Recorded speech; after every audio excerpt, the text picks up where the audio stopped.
آپ سب کو جان کر یہ حیرت ہوگی کہ دبئی کی قسمت بدلنے کی شروعات صرف 440 روپے سے ہوئی تھی۔ 1937 میں دبئی برٹشرز کے کنٹرول میں تھا اور برٹش انڈیا کی طرح یہاں پر بھی انڈین روپی چلتا تھا۔ برٹشرز کو دبئی کی جغرافیکل لوکیشن بہت ہی پسند آ رہی تھی، کیونکہ دبئی جو ہے وہ افریقہ، یورپ اور ایشیا کے بالکل سینٹر میں موجود ہے۔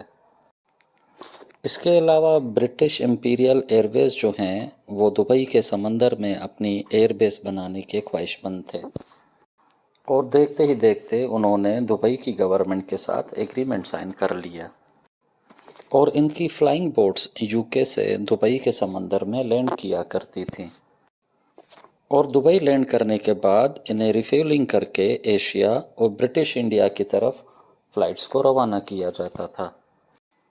اس ایئر بیس کا منتھلی رینٹ صرف 440 روپے تھا، جس کے اندر وہاں موجود گارڈز کی سیلری بھی ہوا کرتی تھی۔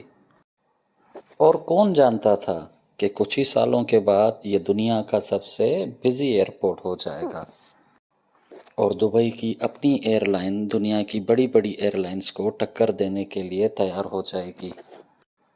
لیکن سوچنے کی بات یہ ہے کہ اتنی بڑی ایئر لائن کی شروعات کیسے ہوئی اور کیوں بنائی گئی، اور یہ چھوٹے سے شہر سے شروع ہونے والی ایئر لائن آج دنیا کی مشہور ایئر لائن کیسے بن گئی۔ دوستو، 1950s میں دبئی کے رولر شیخ راشد بن المکتوم کو اچھی طرح سے معلوم تھا کہ ان کے پاس جو آئل کے ریزروز ہیں وہ 30 یا 40 سال سے زیادہ نہیں چل سکتے۔ ان کو جلد سے جلد کوئی نہ کوئی الٹرنیٹ سولوشن نکالنا تھا جس سے دبئی کی اکنامی بوسٹ ہو سکے۔ وہ اس چیز سے اچھی طرح واقف تھے کہ برٹشر دبئی کی زمین کو یوز کر کے اپنی افریقہ، یورپ اور ایشیا میں اپنے ایئر لائن کا جال بچھا کر بہت ہی زیادہ پیسے کما رہے تھے، اور اس کے بدلے میں وہ دبئی کو صرف معمولی سا رینٹ پے کر رہے تھے۔ یہ سب کچھ دیکھتے ہوئے دبئی کے رولر نے 1959 میں ایک نئے ایئرپورٹ بنانے کا ارادہ کیا، اور 1960 میں دبئی ایئرپورٹ پہلی بار لانچ کیا گیا۔ اس وقت دبئی کا ایئرپورٹ بہت ہی چھوٹا تھا، ایک کمرے کا، جس میں ان کے پاس رن وے بھی مٹی کا ہوا کرتا تھا جو ریت کو کمپریس کر کے بنایا گیا تھا۔ اس رن وے پر صرف چھوٹے ڈوگلس DC-3 جیسے جہاز لینڈ کر سکتے تھے، اور 1965 میں پراپر میٹل رن وے بنانے کے بعد وہاں پر اترنے والا پہلا جہاز کومیٹ تھا، جو کہ مڈل ایسٹ ایئر لائن کا تھا۔ اور ہر سال گزرتے دبئی کے رولر دبئی ایئرپورٹ پر کوئی نہ کوئی چینجز اور فیسلٹی فراہم کرتے جا رہے تھے۔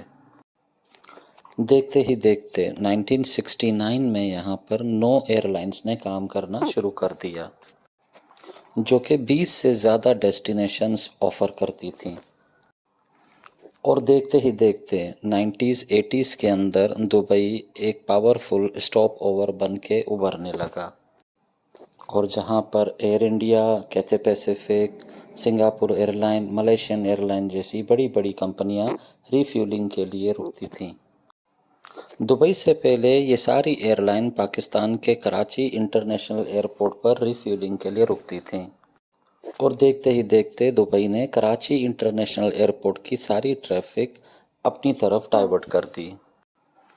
اس وقت مڈل ایسٹ کے اندر ٹریول کرنے کے لیے صرف گلف ایئر لائن کو ہی استعمال کیا جاتا تھا، جو کہ بحرین کی ایئر لائن ہے۔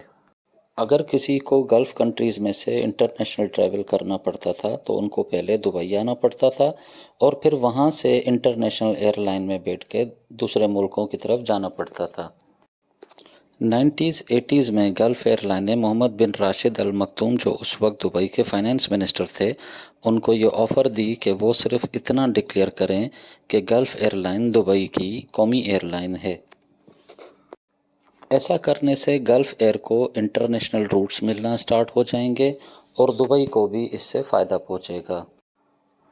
اس کے علاوہ دبئی کو گلف ایئر لائن کے 50% اسٹیکس بھی مل جائیں گے، پر شیخ محمد نے اس ڈیل سے انکار کر دیا۔ اس کے بعد گلف ایئر لائن نے سوچا کہ ہم پورے گلف سے پیسنجرز لے کے دبئی پہنچتے ہیں، جو کہ وہاں پہنچنے کے بعد دوسری ایئر لائنز یوز کرتے ہیں، جس کا ہمیں کوئی بھی فائدہ نہیں ملتا۔ اور گلف ایئر لائن نے شیخ محمد کے منع کرنے کے بعد ساری فلائٹس جو پورے گلف سے دبئی جاتی تھی آپریشنز کو بند کر دیا۔ گلف ایئر لائن کا یہ فیصلہ دبئی کے انٹرنیشنل ایئرپورٹ کو کافی نقصان پہنچانے لگا۔ یہ سب دیکھنے کے بعد شیخ محمد نے دبئی کی اپنی ایئر لائن ایمریٹس لانچ کرنے کا فیصلہ کر لیا۔ لیکن اس ارادے کو حقیقت میں بدلنے کا مطلب یہ تھا کہ پہلے سے ہی ویل سیٹلڈ ایئر لائن جیسے Gulf, British Airways, Singapore Airline, Lufthansa, Air India اور دوسری ایئر لائن سے ٹکر لینا۔ یہ کام سننے میں جتنا مشکل ہے، حقیقت میں اس سے بھی زیادہ مشکل تھا، کیونکہ اس وقت ایک بوئنگ جہاز کی قیمت $25 ملین ہوا کرتی تھی۔ اس کے علاوہ پائلٹ، کیبن کرو اور مینٹیننس کے لیے جو لوگ ہائر ہونا تھے ان کا الگ سے خرچہ تھا۔ یعنی کہ کل ملا کر دبئی کو نئی ایئر لائن لانچ کرنے کے لیے $6 سے $7 کروڑ خرچ کرنا پڑ رہے تھے۔ اور اس کے بعد بھی کیا پتا کہ ایئر لائن چلے یا نہیں۔ اور اس وقت دبئی کے شیخ نے اسمارٹلی کھیلا اور پاکستان سے مدد مانگی، اور پاکستان انٹرنیشنل ایئر لائن نے اپنے 2 بوئنگ 737-300 دبئی کو لیز پر دیے۔ ان دونوں جہازوں پر ایمریٹس کی برانڈنگ کی گئی، لیکن پائلٹ، کیبن کرو اور مینٹیننس کی ساری ٹیم پی آئی اے کی تھی۔ ان جہازوں کو چلایا تو ایمریٹس کے نام سے جاتا تھا، لیکن ان کی ساری مینجمنٹ پی آئی اے کی تھی۔ اور اس سب کے بدلے میں دبئی کے شیخ نے پی آئی اے کو $1 کروڑ ادا کیے۔ یعنی جو کام $7 کروڑ میں ہونا تھا اب $1 کروڑ میں ہو گیا۔ ایمریٹس کی پہلی فلائٹ 25 اکتوبر 1985 کو دبئی سے کراچی کے لیے گئی۔ اس کے بعد ممبئی، دہلی، کولمبو اور کائرو جیسی ڈیسٹینیشن کو بھی شامل کیا گیا۔ ایمریٹس کے پہلے ہی سال میں 2,60,000 پیسنجرز نے ٹریول کیا، اور اسی شروعاتی ایک سال میں $1 کروڑ کی انویسٹمنٹ باہر نکل آئی۔ 1987 میں جب ایمریٹس نے اپنے جہاز خریدنا شروع کیے تو پی آئی اے کو اپنے جہاز واپس کر دیے۔ 1990s کی شروعات میں گلف وار کے دوران جب سب ایئر لائنز نے اپنے آپریشنز بند کر دیے تھے تو یہ موقع ایمریٹس اپنے ہاتھ سے جانے نہیں دینا چاہتی تھی۔ گلف وار کے آخری 10 دنوں میں اگر کوئی ایئر لائن آپریٹ کر رہی تھی جو مڈل ایسٹ اور عرب کنٹریز کی طرف جاتی تھی، وہ کوئی اور نہیں، صرف ایمریٹس تھی۔ اس دوران ایمریٹس نے ان پیسنجرز کو بھی ٹارگیٹ کیا جو دوسری ایئر لائنز کو ترجیح دیا کرتے تھے، اور وہ ساری فیسلٹیز نئے پیسنجرز کو فری دی گئیں جن کے لیے دوسری ایئر لائنز پیسے چارج کرتی تھیں، جیسا کہ personal entertainment system, luxury cabin اور کھانا۔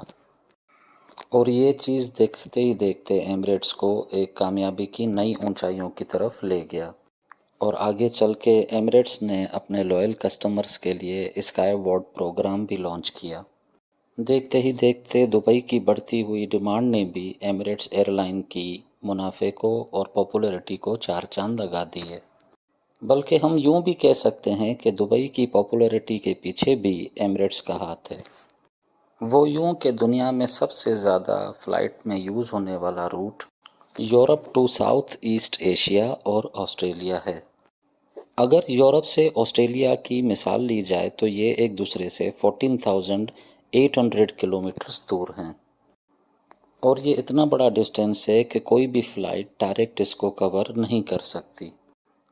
اس میں زیادہ تر ایئر لائنز کو ریفیولنگ کے لیے کہیں نہ کہیں اسٹاپ لینا پڑتا ہے، اور اس روٹ پر سب سے زیادہ فائدہ ایمریٹس ایئر لائن کو ہی ہوتا ہے، کیونکہ ایمریٹس ایئر لائن نے اپنا ہب دبئی انٹرنیشنل ایئرپورٹ کو بنایا ہوا ہے۔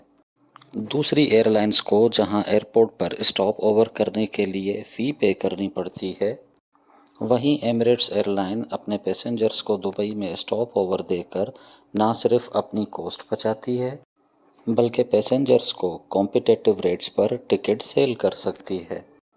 اور ایسا کرنے سے دبئی میں ٹورسٹ کا ٹریفک بھی بڑھتا ہے۔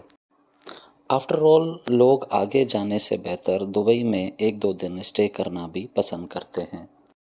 اس کے علاوہ اگر پلین کا فیول ٹینک فل ہو تو پلین کی فیول ایفیشنسی بھی بہت کم ہو جاتی ہے، کیونکہ زیادہ پیٹرول کا مطلب ہے زیادہ ویٹ، جس کی وجہ سے پلین کے انجنز کو زیادہ تھرسٹ پیدا کرنا پڑتا ہے، جس کے نتیجے میں زیادہ فیول کنزیوم ہوتا ہے۔ چونکہ ایمریٹس ایئر لائن کا ہب یورپ، آسٹریلیا اور مڈل ایسٹ کے سینٹر میں ہے تو انہیں فیولز کے ٹینکس فل کرانے کی ضرورت نہیں پڑتی۔ اس کے علاوہ وہ پیسنجرز کو دبئی میں 1 گھنٹہ اسٹے دے کر کافی فیول کے اپنے پیسے بچا بھی لیتے ہیں۔ اس کے اگینسٹ میں اگر دوسری ایئر لائنز اپنے اسٹاپ اوور کے پیسے بچانا چاہتی ہیں تو اس لیے ان کو ایکسٹرا فیول ڈلوانا پڑتا ہے، اور ایسا کرنے سے ان کی اکنامکس بگڑ جاتی ہے۔ ایمریٹس ایئر لائن کی کامیابی کے پیچھے ایک بہترین سروس ہی نہیں، ایک خاص اسٹریٹجی ہے جسے کافی سالوں تک انہوں نے دنیا سے چھپائے رکھا۔ ایئر بس A380 اس وقت دنیا کا سب سے بڑا جہاز ہے جو ایک ساتھ 850 پیسنجرز کیری کر سکتا ہے۔ لیکن حیرت کی بات یہ ہے کہ دنیا کی دوسری ایئر لائنز جو اس جہاز کو چلا رہی ہیں وہ اس سے منافع نہیں کما پا رہی۔ صرف ایک ہی ایئر لائن ہے جو اس A380 سے کما رہی ہے، وہ ہے ایمریٹس ایئر لائن۔ یہاں تک کہ یہ بھی مانا جاتا ہے کہ صرف یہی ایئر لائن اس جیٹ کو منافع بخش بنا رہی ہے۔ آخر ایمریٹس ایسا کیا کرتی ہے جو دوسری ایئر لائنز نہیں کر پا رہی ہیں؟ یہ راز ایمریٹس ایئر لائن نے کئی سالوں تک چھپا کر رکھا۔ کووڈ پینڈیمک کی وجہ سے جب ایئر فرانس نے اپنے A380 کو ریٹائر کرنے کا فیصلہ کیا، تب ایمریٹس کے CEO نے کہا کہ ایئر فرانس کو 15 A380 خریدنے ہی نہیں چاہیے تھے، کیونکہ اس سے یونٹ مینٹیننس کاسٹ بہت بڑھ جاتی ہے۔ جہاں یہ جہاز اتنے سارے پیسنجرز ایک ساتھ کیری کر سکتا ہے، لیکن اس کی مینٹیننس کاسٹ بھی اس حساب سے بڑھ جاتی ہے۔ ایمریٹس کے پاس 119 A380 جہاز ہیں، وہ بھی سیم ماڈل کے۔ 1985 میں ایمریٹس نے یہ فیصلہ کیا تھا کہ وہ ایک ہی ماڈل کے بہت سارے جہاز خریدیں گے۔ آج A380 کی قیمت $450 ملین ہے، جو کہ دنیا کا سب سے مہنگا کمرشل جیٹ ہے۔ لیکن ایک ساتھ بہت سارے جہاز خریدنے سے ڈسکاؤنٹ بھی بہت زیادہ ملتا ہے۔ ایمریٹس نے A380 بنانے والی کمپنی کے ساتھ بلک میں معاہدہ کیا، جس کی وجہ سے انہیں بہت بڑا ڈسکاؤنٹ ملا۔ اور تو اور ان سب کی مینٹیننس کے لیے ایمریٹس نے اپنا ہی ان ہاؤس یونٹ بنا رکھا ہے۔ ان کے پارٹس بھی ایک جیسے ہونے کی وجہ سے ایک ساتھ آرڈر کیے جاتے ہیں، جس وجہ سے اس پر بھی ان کو ڈسکاؤنٹ ملتا ہے اور ان کی لاگت بھی کم ہو جاتی ہے۔ اس کے برعکس اگر دیکھا جائے تو دوسری ایئر لائنز کے پاس الگ الگ ماڈل کے پلینز ہیں، جس کی وجہ سے ان کی کاسٹ بڑھ جاتی ہے اور وہ تھرڈ پارٹی آپریٹرز سے اپنی مینٹیننس کرواتے ہیں، جس کا مطلب ہے کہ وہ ایکسٹرا پیسہ خرچ کرتے ہیں۔ اس وقت ایمریٹس A380 میں دنیا کا سب سے بڑا آپریٹر ہے اور بوئنگ 777 کی کلیکشن میں بھی دنیا میں سب سے ٹاپ پر ہے۔ اس وقت ایمریٹس کے پاس 119 A380 اور 148 بوئنگ 777 ہیں۔ یہاں تک کہ دنیا میں جتنے بھی A380 کے یونٹس اویلیبل ہیں ان کا 50% ایمریٹس آپریٹ کرتا ہے۔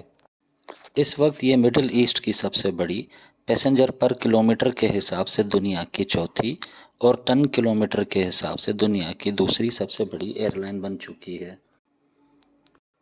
1998 سے لے کے اب تک 4000 ارب پیسنجرز ایمریٹس ایئر لائن کو استعمال کر چکے ہیں، اور اسی عرصے کے دوران Emirates 3.5 crore ton cargo deliver کر چکا ہے۔ یہ دنیا کی واحد ایئر لائن ہے جو اپنی تاریخ میں کبھی بھی گھاٹے میں نہیں گئی ہے، اور دیکھا جائے تو انہوں نے ہر سال 260 کروڑ درہم یا 5900 کروڑ روپیز ہر سال اپنا منافع کمایا ہے۔ اور دیکھا جائے تو اس کا کریڈٹ کسی اور کو نہیں بلکہ دبئی کے رولر شیخ محمد کو جاتا ہے۔ امید ہے حمید خواجہ آفیشیل کی یہ ویڈیو آپ کو پسند آئے گی، آپ بہت سارا پیار دیں گے، لائک کریں گے، کمنٹ کریں گے اور سبسکرائب کریں گے۔ تو ملتے ہیں کسی اور شاندار ویڈیو میں۔